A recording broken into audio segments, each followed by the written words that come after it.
Bonsoir, nous sommes le 6 mai. Merci de nous rejoindre pour cette nouvelle édition de votre journal de fin de semaine sur TV Fil. Au cours de la prochaine demi-heure, nous reviendrons sur les annonces du gouvernement en faveur des professeurs des écoles. Comment les enseignants perçoivent le coup de pouce salarial prévu à un an de la présidentielle 2017. Sport également avec du tir à l'arc. Tao Simray, 11 ans, licencié aux Archers de Guyancourt, est actuellement l'un des plus grands espoirs de la discipline en France. Vous découvrirez son portrait. Et puis comme chaque vendredi, le zapping de l'information locale depuis lundi avec la campagne des candidats à la primaire de la droite et du centre dans les Yvelines. Bruno Le Maire était à Versailles et le comité de soutien à François Fillon dans le département vient d'être lancé. À noter aussi le déploiement cette semaine des premiers compteurs Linky dans les Yvelines. Direction Maurepas pour débuter cette première dans le département. Justement, la commune a mis en place un budget participatif. Le concept, des habitants peuvent voter sur Internet pour élire les futurs grands projets de la commune.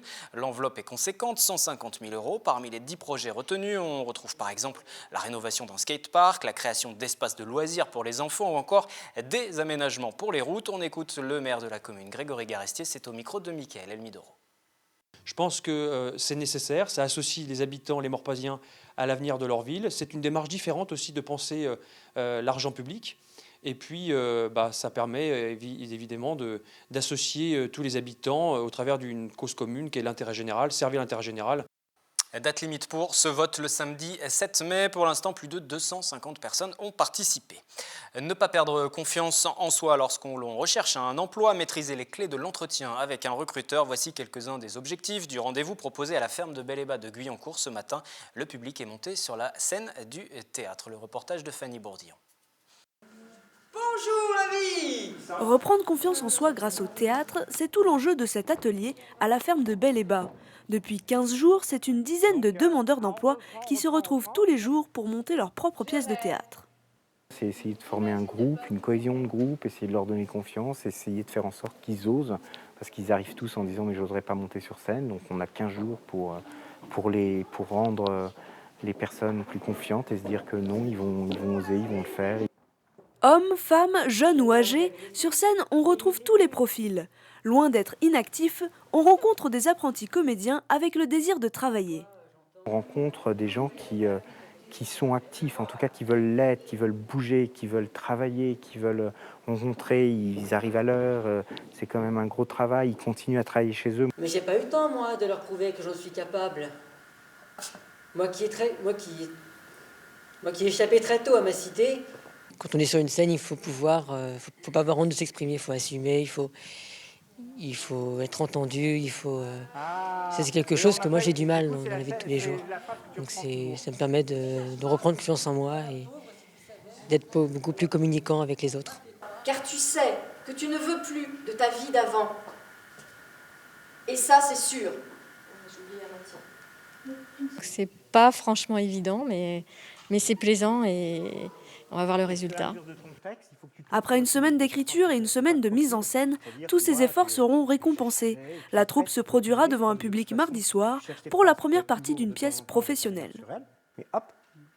À moins de 20% d'opinion favorable dans les sondages, François Hollande peut-il espérer un deuxième mandat de la part des électeurs en 2017 ? Le chef de l'État multiplie en tout cas les gestes à destination d'un électorat traditionnellement tourné vers la gauche.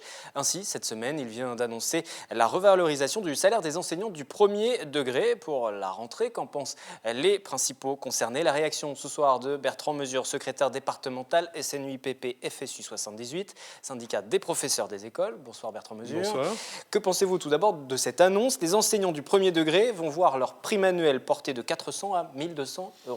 Alors en fait, c'est pas tout à fait une prime, parce que la prime supposerait qu'on fonctionne comme dans le privé avec des éléments qui soient donnés en fin d'année. Non, il s'agit tout simplement d'aligner l'indemnité de suivi des élèves sur celle du second degré, puisque vous savez que depuis la réforme des années 90, les enseignants du premier degré sont considérés comme professeurs des écoles et leur grille indiciaire est alignée sur celle des certifiés. Par contre, l'indemnité correspondant à ce suivi n'avait pas été alignée et que depuis maintenant maintenant 3-4 ans, c'est quelque chose qui est en train de se mettre en place. Donc c'est juste dans l'ordre des choses, c'est même pas une avancée, c'est une... Voilà, c'est tout simplement le régularisation. rattrapage d'une situation qui n'aurait pas dû exister sur ces 20 dernières années. Que ça intervienne maintenant, à 1 an à peu près de l'élection présidentielle, ça vous surprend? Vous vous dites que c'est une démarche électorale? Alors après, le calendrier de ce type d'annonce est un calendrier qui appartient aux politiques. Je sais que chaque année, il est de bon ton de faire plaisir à telle ou telle catégorie d'électeurs supposés pour donner ici ou là ou retirer ici ou là quelque chose. Bon, voilà, nous tout simplement ce qu'on constate, c'est que si on prend la situation des enseignants actuels, un jeune enseignant qui débute, donc qui a un master 2, gagne 1,17 fois le SMIC. Hein, c'est pas très élevé, c'est même très loin d'être ce que ça pouvait être. Donc on est autour de 2 000 € bruts par mois? Ah non, pas du tout. Quel est le salaire justement? Alors le salaire d'un jeune enseignant, c'est aux alentours de 1 300, 1 400 € en début de carrière. Sur le net?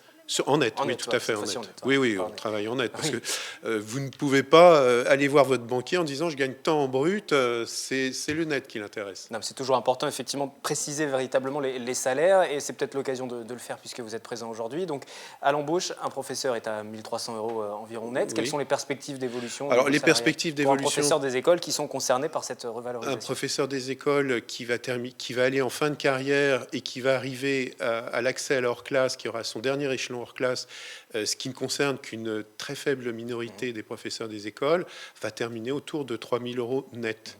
Ce qui est bien en deçà de toutes les données qui existent au niveau européen, puisque même dans des pays que l'on dit confrontés à une grave crise économique, comme par exemple l'Espagne, le salaire des enseignants du premier degré est bien supérieur à celui des Français. Je ne parle même pas de l'Allemagne, ni de nos amis du Luxembourg, qui profitent à plein de toutes les dérives fiscales que leur État a pu mettre en place. Donc les annonces qui ont été faites sur les revalorisations salariales, ce n'est finalement pas suffisant encore? Ce n'est pas encore suffisant? Alors, écoutez, il y a 2 éléments. Déjà, ce n'est pas une revalorisation salariale. Il s'agit d'abord d'un régime indemnitaire qui s'aligne sur celui du second degré. Et puis, deuxièmement, en ce qui concerne les revalorisations syndicales, vous avez vu, c'est 1,2% versé en 2 fois, sachant que dans le même temps, les cotisations retraite des fonctionnaires augmentent. Donc, on est bien loin d'une revalorisation qui, pour nous, serait une revalorisation de justice. Je crois que l'INSEE a pointé que sur ces 10 dernières années, les fonctionnaires ont perdu 3,5% de pouvoir d'achat. Nous, le calcul qu'on avait fait sur un jeune enseignant débutant, sur les 15 dernières années, c'est à peu près 20% de pouvoir d'achat en moins par rapport à la situation à la fin des années, à la fin du siècle dernier. Cette annonce sur les salaires est intervenue en clôture des journées sur la refondation de l'école de la République. On va en parler dans quelques instants pour voir un petit peu plus comment vous avez perçu peut-être ce quinquennat aussi du côté de l'éducation nationale. Auparavant, je vous propose d'écouter notre question du jour. Le gouvernement a-t-il raison justement de se pencher sur la question des salaires des enseignants du premier degré? Sur le fond, oui, parce que depuis le temps que les points d'indice n'ont pas été augmentés et que de toute façon, par rapport aux profs, il y a quand même un écart important. Voilà. Moi, je trouve ça très bien que ça s'aligne sur les profs, puisque c'est la même longueur d'études, donc il n'y avait aucune raison qu'ils ne soient pas rémunérés de la même façon. C'est peut-être un peu tard de se réveiller juste avant peut-être déjà la période préélectorale, mais je pense que les instituteurs méritent largement cette prime. Moi, personnellement, non. Je n'approuve pas. Ils sont largement payés par rapport à certaines personnes autres qui ont un emploi beaucoup plus difficile. Évidemment, c'est une bonne idée. Mais en même temps, je veux dire, 1 an avant les élections, ça y est, c'est toujours la même chose, quoi. Une dernière question justement sur cette thématique salariale. Est-ce que vous avez le sentiment d'être acheté? D'être acheté, vous savez, il y a beaucoup de gouvernements qui pensent que, c'est ce que je disais tout à l'heure, en faisant une mesure ici ou là, on achète un électorat. Je pense que, comme tous les Français, les enseignants sont capables de réfléchir par eux-mêmes et d'engager leur vote au travers des éléments politiques qui sont présentés par chacun des candidats. Je voudrais juste ajouter une chose. On parle beaucoup du budget de l'éducation nationale. Il faut savoir que le budget de l'enseignement scolaire, le budget 2016, puisqu'on puisqu'on parlait de refondation de l'école, est en baisse de 1,4%. C'est-à-dire que l'argent qui est mis effectivement à disposition de l'enseignement en France, que ce soit premier et second degré, est en baisse de 1,4% cette année. Donc on est très loin d'une sanctuarisation annoncée, affichée. L'école est dans un état extrêmement difficile. La réforme du collège dans le second degré se passe dans des conditions que l'on va constater comme étant catastrophiques à la rentrée, parce qu'il ne suffit pas de renvoyer à l'autonomie de l'établissement pour constater que tout va bien, mais il faut aussi que les moyens soient propres à cette autonomie. Dans le premier degré, le remplacement a été catastrophique cette année. On évalue à peu près autour de 20% le nombre de journées non remplacées dans le premier degré. Donc on est très loin d'un satisfecit en ce qui concerne le fonctionnement de l'école en général. Justement, tout au long de ce quinquennat de François Hollande, il y a eu les rythmes scolaires, refonte des programmes, réforme du collège, manque d'enseignants. Toutes les polémiques depuis 2012 ne sont pas oubliées. Vous attendez aussi des propositions concrètes. On imagine que les différents syndicats, que ce soit dans l'enseignement mais aussi dans les autres professions, vont regarder ce que vont proposer les candidats tout au long de l'année jusqu'à l'échéance de 2017. Écoutez... Vous attendez un changement de cap ? On attend un changement de cap. On attend surtout, enfin, que la France se penche sur la situation de l'école élémentaire et maternelle et qu'elle mette enfin les mêmes moyens que dans les autres pays européens. C'est vrai qu'il y a eu un accent mis sur quelques éléments qualitatifs, il ne faut pas le nier. Il y a eu quelques éléments, on parlait de cette indemnité, mais sur le fond, c'est-à-dire par exemple les taux d'encadrement, sur la façon dont les choses fonctionnent, il n'y a pas eu d'avancée positive. Et par exemple, la réforme des rythmes scolaires, qui pouvait être perçue comme une bonne chose, puisqu'on s'intéressait enfin au rythme de l'enfant, se traduit par une cacophonie et une désorganisation assez systématique. Je voudrais juste donner un chiffre. Dans le département des Yvelines, il y a une circonscription qui a 36 horaires différents dans les écoles. Comment peut-on gérer un système éducatif en ayant laissé comme ça la clé de l'école au maire? Et pour votre ministre, aujourd'hui, tout va mieux. Najat Vallaud-Belkacem dit les choses vont mieux. Finalement, cette réforme des rythmes scolaires, elle est en place et globalement, ça fonctionne et tout le monde est content. Tout va mieux, mais le budget de l'enseignement scolaire, c'est moins 1,4% de moins. Et nous n'aurons fait finalement, à la fin de ce quinquennat, que rattraper les dégâts en personnel qui ont été constatés depuis 2008. Sur les rythmes scolaires qui a quand même fait beaucoup parler ces dernières années, il faut en 2017 revenir sur cette réforme, par exemple, des rythmes scolaires? Alors écoutez, je ne sais pas s'il faut revenir sur cette réforme, mais en tout cas, nous, ce que nous demandons depuis très longtemps, c'est une réécriture du décret de façon à être au plus près de la réalité du terrain et de ne pas fonctionner comme souvent pour nos ministres, dans un ailleurs, dans un possible, dans un peut-être, qui n'est pas la réalité quotidienne des écoles. Les Républicains qui aussi sont en campagne, ils ont fait quelques grandes lignes, dégagé quelques grandes lignes autour de l'éducation. Ils parlent d'autorité, de mérite, de rigueur, de distinction, d'excellence. Ce sont des mots qui vont dans le bon sens. Alors écoutez, l'autorité venant des Républicains, c'est assez amusant, dans la mesure où ce sont les derniers quinquennats qui ont eu lieu, se sont employés d'une certaine façon à dénier notre autorité au travers du fait que les enseignants n'apprenaient pas à lire, n'apprenaient pas à écrire, que une grande partie des ordres de la société étaient dus à l'école, et dans le même temps, on voudrait restaurer notre autorité. Soit on considère que les enseignants sont capables, qu'ils ont des compétences professionnelles, et que leur autorité se fonde sur ces compétences professionnelles, et à ce moment-là, on les soutient dans ces compétences-là, soit on estime que ça ne va pas, et on ne peut pas leur demander, en plus, d'avoir une autorité qu'on leur dénie par ailleurs. Merci Bertrand Mesure, secrétaire départemental SNUIPP FSU 78, syndicat des professeurs des écoles, pour ces quelques réactions après les annonces du gouvernement de cette semaine. Merci.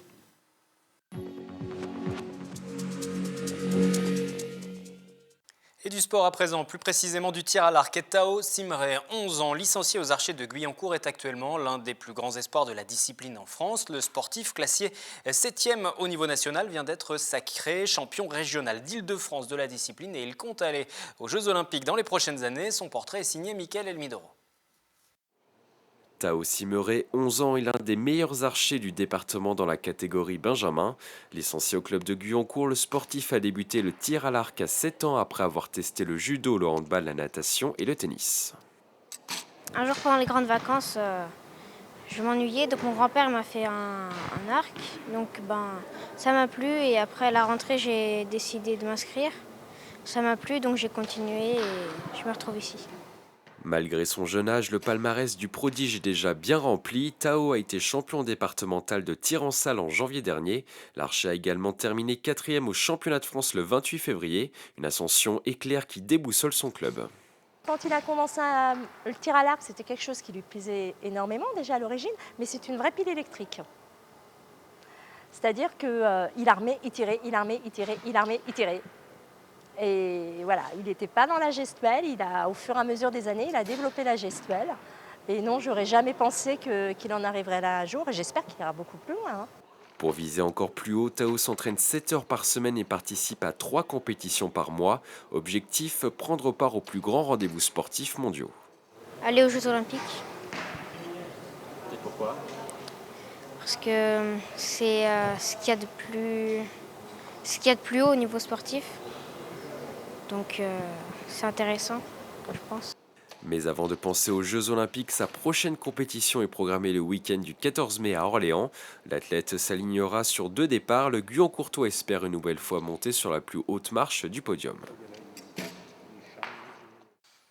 Et comme chaque vendredi, nous passons maintenant à l'essentiel de l'actualité, le zapping des sujets développés depuis le début de la semaine dans ce journal.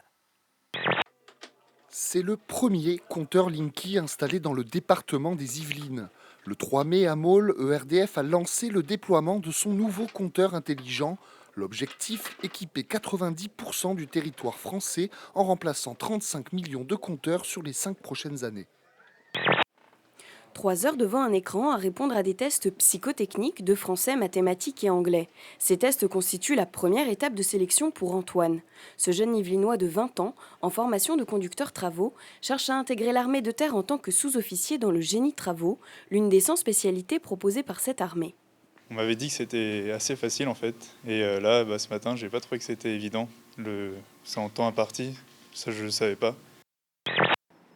J'ai fait quasiment tous les métiers qui peuvent exister en sécurité publique, que ce soit en termes de gestion, que ce soit en termes de police judiciaire, puisque j'ai été plus de 4 ans et demi adjoint dans une sûreté départementale.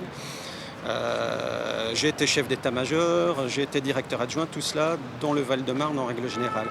Ludovic Kaufmann succède ainsi à Jean-Marie Salanova qui a quitté ses fonctions le 8 avril dernier. Députés, maires, conseillers départementaux ou régionaux ou encore chefs d'entreprise, ils forment le comité de soutien de François Fillon, ancien Premier ministre et candidat à la primaire de la droite et du centre. Il sait exactement où en est notre pays dans l'Europe et notre pays dans le monde. Et donc, et par conséquent, il nous paraît celui qui va pouvoir entamer des réformes très vite, parce que c'est ce dont le pays a besoin. Le candidat à la primaire de la droite et du centre, Bruno Le Maire, était à Versailles hier soir. Un déplacement dans le quartier de Satory, sur le site VDCOM où se prépare le véhicule du futur avant de tenir un nouveau meeting de campagne. L'ancien ministre de l'Agriculture s'est exprimé devant près de 500 personnes sur ses propositions et ses dernières déclarations, notamment concernant le contrôle des comptes bancaires des locataires du RSA. La soirée aura été marquée également par une altercation avec des opposants au mariage pour tous, comme vous le voyez à l'image. Bruno Le Maire a rappelé qu'il ne reviendrait pas sur la loi. Cette fonction, il l'occupait depuis 8 ans. L'élu Front National Philippe Chevrier, conseiller municipal à Rambouillet et conseiller régional d'Île-de-France, a été démis hier de son poste de secrétaire départemental du parti. C'est en raison de sa participation à la manifestation organisée par Jean-Marie Le Pen le 1er mai. L'histoire de l'esclavage est dans leur programme scolaire. Ces élèves de CM2 de l'école Francis Poulenc de Guyancourt se plongent ce matin dans l'histoire française. Ça m'a fait du mal pour eux parce qu'ils n'avaient rien fait et ils étaient des esclaves. Nos manuels scolaires maintenant abordent l'esclavage de façon explicite, mais le programme d'histoire est très large, et puis chaque année il est de plus en plus large, puisqu'on a toute l'histoire du XXe siècle, puisque nous sommes au XXIe siècle. Donc en fait, on n'a pas toujours l'occasion de pouvoir approfondir cette histoire. Et après ce résumé de la semaine, un mot à présent des sujets que nous développerons à partir de lundi. Nous reviendrons sur les commémorations du 8 mai. Dimanche, les communes vont célébrer la victoire des Alliés sur l'Allemagne nazie et la fin de la Seconde Guerre mondiale en Europe. On notera à Magny-les-Hameaux que des élèves de la commune ont réalisé avec leur établissement un ouvrage en mémoire des disparus. Mardi, l'université de Versailles-Saint-Quentin en Yvelines connaîtra le nom de son nouveau président, Jean-Luc Vessière. Le président sortant était en ballottage défavorable après le vote des enseignants et des étudiants. Le conseil d'administration va maintenant se prononcer. Jean-Luc Vessière qui pourrait céder sa place à Didier Guillemot que vous voyez à l'image. Et puis en début de semaine, les élus de l'agglomération de Saint-Quentin en Yvelines vont devoir désigner une nouvelle fois leur président et vice-président. Le précédent scrutin avait été annulé par le tribunal administratif. Les élus de la gauche minoritaire demandaient à réintégrer les vice-présidences. La majorité de centre droit n'entend procéder à aucun changement.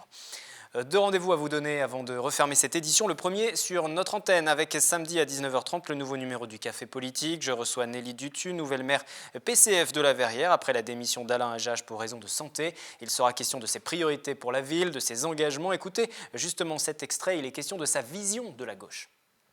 J'aimerais savoir justement pour vous ce que ça signifie être communiste aujourd'hui. Défendre des valeurs, d'abord. Justice sociale, égalité. Hommes-femmes particulièrement. Donc c'est avant tout des valeurs et quand on a une mairie en général, on essaie de mettre en pratique les valeurs qu'on défend. Pour vous, le Parti communiste aujourd'hui, c'est le seul vrai parti de gauche? C'est la gauche? Alors non, il est à gauche, manifestement. Par contre, ce n'est pas la seule force de gauche. J'en exclus le gouvernement socialiste quand même, permettez-moi. Mais non, ce n'est pas la seule force de gauche, il y en a d'autres. Ne serait-ce que dans le front de gauche qu'on a essayé de mettre en place. Et puis d'autres partis politiques qui sont de gauche et qui sont aussi légitimes que nous à porter ces valeurs-là.